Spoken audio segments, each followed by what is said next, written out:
So this story goes back to when I was in secondary school. So I was like, had the big jacket on, quiet, didn't talk to anybody. And the whole time I just focused on my schoolwork, just trying to get through the day, get good grades, and get into a good college. You know, and I could leave all the bullshit behind. Anyway, just when it came up to the leaving cert, which is like our last exam before college, because you know, as you can tell from my accent, I'm not in America. Both Twist. yeah, plot twist. My grandfather died. My parents broke up. Turns out one of my friends had raped my sister, and I had all the legal stuff with that.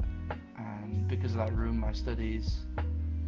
I failed in school and ended up nearly going homeless in a different country for the rest of my family.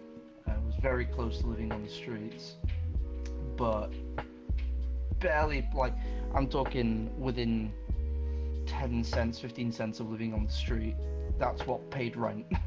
Wow. Got a quick job working for a charity, doing door-to-door bullshit, selling stuff. Got through that, got the court case from my sister.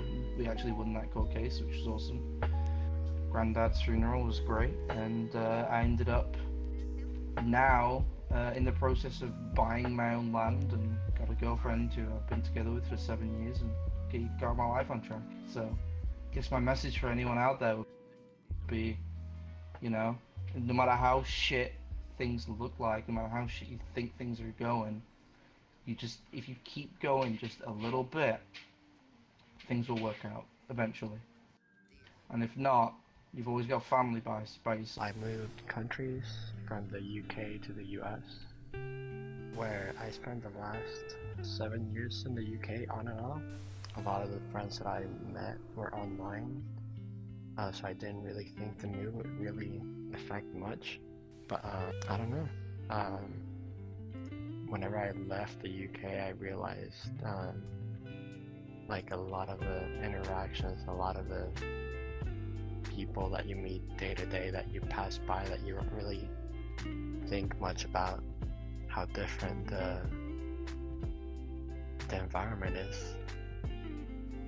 Learn to appreciate everything, because a lot of times you go through a day in and out and you don't really notice how different people are and how everyone has a little backstory behind them. One day things started changing and they decided, hey, let's mix things up and let's start traveling. So we started traveling for about a year or two in a motorhome. We lived there, and then when we got back, they decided, well, let's move to Hawaii. So that's where things kind of started to change. We lived there for about 3 years. They started their own businesses. It was kind of risky because you go there without any real, connections. You take a leap of faith in life and you just hope it works out. But, if you're really willing to put in the time, then obviously it can work out. They were able to sustain themselves off of what they did there. It was great. One day they decided, they were fighting a lot, and they decided to get a divorce. So then the split happened, and at some point along the road, it was accused that one of them stole money, but whether or not that was confirmed is, either way, mom had custody, and me and my sister were with her. Dad went off to live on his own, and we didn't really have the means to keep going on our side because he had the company and he had the money. We ended up having to move back to general main United States, where we lived with my grandparents for a while because we just didn't have anything. We didn't have, she didn't have a job and we didn't have money, so stayed there for a while. Things, it's amazing in life how something can be so good one second and then a couple months to a year down the line, your life is just totally different. it's interesting. And there's a lot more that happens after that, but there's a lot more that I went through, you know, health issues and personal issues along the road that give you depression and stuff like that. And it can be very hard for a long time. And for some reason, I managed to push through all that, even while being raised by somebody who was just putting me down. My mother was not the best, and you know, you have to. The thing that really sucks is for most of us kids out there who are growing up right now is a lot of our parents are not the best, and we're kind of unfortunately just stuck with them until we have time to get away, you know, legally get away. Or if it's really bad, you just have to get out on your own. It's just harder and harder these days because as time goes on, it's harder to sustain yourself. Especially without connections and, you know, being fresh in the world like most of us. You just kind of have to find your way. I think the one thing I could say to most people is if you just keep pushing and keep working, you'll eventually get there.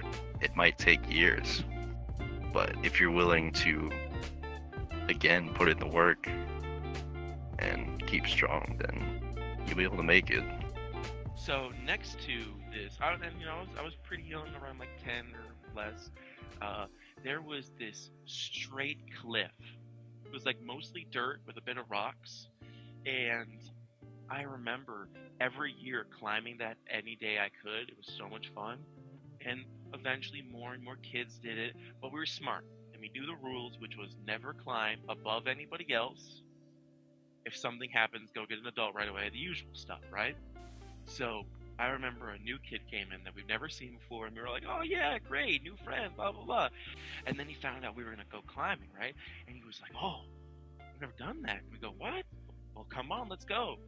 So we very specifically told him the rules. I remember telling him the rules. We start climbing. You know, there are some ways that everyone goes because it's very worn in, and there's some new ways. And I was going one of the new ways. And I remember like a little rock falling right past my eye. And I go, what?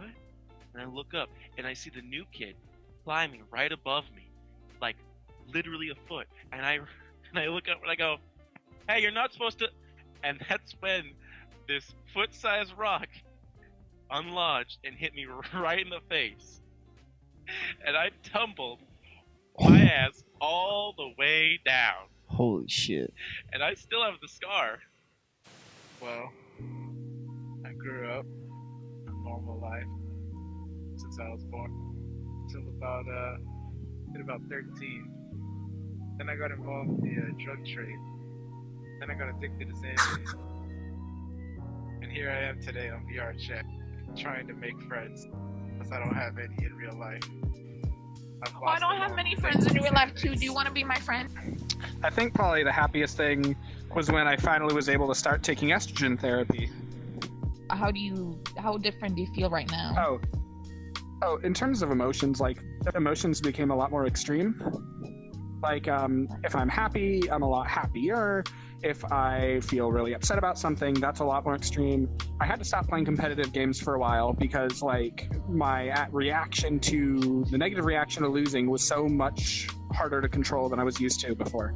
What's been the most challenging thing for you through the whole process?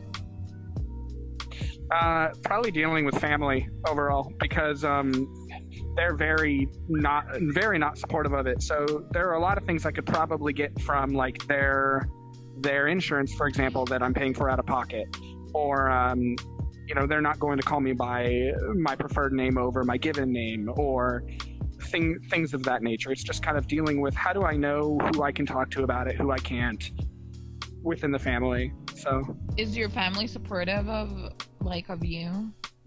Well, some, but not most. Like, my parents know, and not at all. My aunt and my cousin and my sister, you know, they are all very supportive, but my parents are very, very against it.